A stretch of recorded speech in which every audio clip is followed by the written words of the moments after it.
31 मार्च वित्तीय वर्ष financial year का आखिरी दिन होता है, इसलिए बैंकिंग और टैक्स के नजरिए से ये बेहद महत्वपूर्ण है। साल 2026 की समय सीमा को देखते हुए हर बैंक खाता धारक के लिए ये 4 काम निपटाना अनिवार्य है, ताकि खाता फ्रीज न हो या जुर्माना न लगे। 1. आधार पैन लिंकिंग और अपडेट री-वेरिफिकेशन। हालांकि आधार पैन लिंक करने की समय सीमा पहले ही खत्म हो चुकी है, लेकिन 31 मार्च 2026 तक आपको यह सुनिश्चित करना होगा कि आपका KYC नो योर कस्टमर पूरी तरह अपडेटेड है। अगर आपके पैन कार्ड में कोई सुधार कराया है तो उसे बैंक रिकॉर्ड में अपडेट कराएं। बिना वैध पैन के बैंक आपके खाते पर TDS tax deducted at source दोगुनी दर से काट सकता है। 2.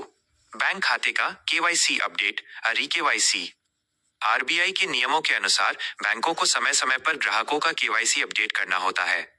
यदि आपको बैंक से री-KYC का मैसेज या ईमेल आया है तो इसे 31 मार्च से पहले ऑनलाइन नेट बैंकिंग ऐप या ब्रांच जाकर पूरा करें। ऐसा न करने पर आपका ट्रांजैक्शन रोका जा सकता है और खाता डोरमेंट निष्क्रिय हो सकता है। 3. नामांकन नॉमिनेशन सुनिश्चित करना। सरकार और RBI अब लावारिस जमा अनक्लेम डिपॉजिट्स को कम करने के लिए सख्ती बरत रहे हैं।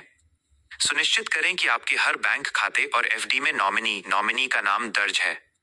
31 मार्च तक अपने नॉमिनी की जानकारी, नाम, संबंध और उम्र को दोबारा चेक कर लें, ताकि भविष्य में आपके परिवार को परेशानी न हो। 4. न्यूनतम शेष राशि और टैक्स बचत टैक्स प्लानिंग। Minimum balance. वित्त वर्ष के अंत में अपने खाते में औसत न्यूनतम बैलेंस बनाए रखें ताकि पेनल्टी न लगे। 80 निवेश। यदि आप पुरानी टैक्स व्यवस्था ओल्ड टैक्स रेजिम में हैं, तो 31 मार्च 2026 तक PPF, LIC या अन्य टैक्स सेविंग स्कीम में पैसा जमा कर दें। Form 15H15G। यदि आपकी आय टैक्स योग्य सीमा से कम है तो TDS से बचने के लिए ये फॉर्म समय पर जमा करें। याद रखने योग्य बातें। काम क्यों जरूरी है?